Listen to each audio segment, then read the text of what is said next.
The universal health coverage as enshrined in the 1999 Nigerian Constitution mandates the government to ensure that all citizens have access to affordable and qualitative health care. However, most Nigerians still do not have the privilege of such health care services. To promote access to healthcare services, most states in the Federation have passed laws establishing primary healthcare development boards. The Federal Capital Territory is, however, yet to do the same. These bills are important because without those bills passed, FCT cannot access the Basic Healthcare Provision Fund.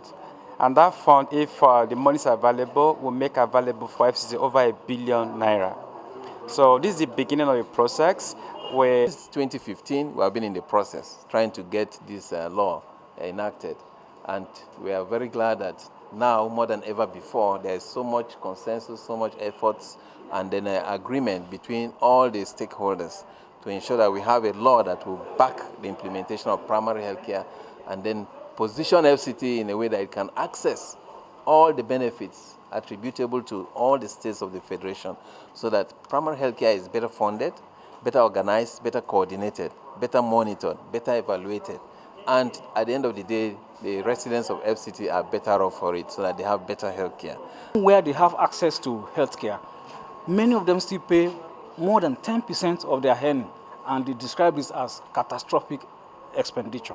So every hands must be on deck to ensure that whatever it takes, every citizen in this country have access to standard health care.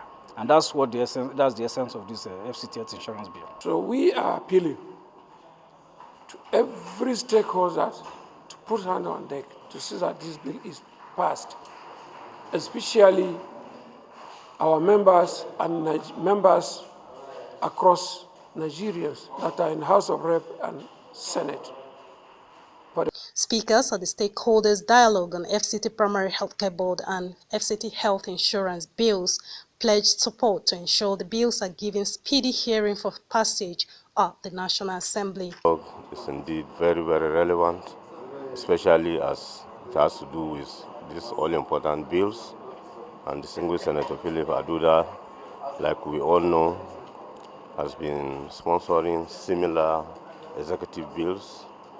Any bill coming from the executive is referred to as the executive bills. And he is taking these two bills very serious, and he will ensure that these bills are passed within the shortest time possible.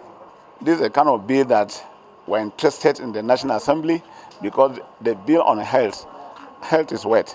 So I want to assure you and assure the FCT health sector that this bill we have a speedy process.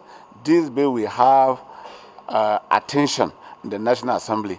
And by dialogue, you know, the primary health care center or activity is centered on the area councils. And we are so happy that this bill is now coming on board. So this is a wonderful process, a wonderful dialogue that is taking place. And the area councils are so supportive of this singular act by the stakeholders' dialogue was an initiative of the FCT Health and Human Services Secretariat, FCT Primary Healthcare Development Board, in collaboration with Health Policy Plus. Aqua, Ona, AIT News, Abuja.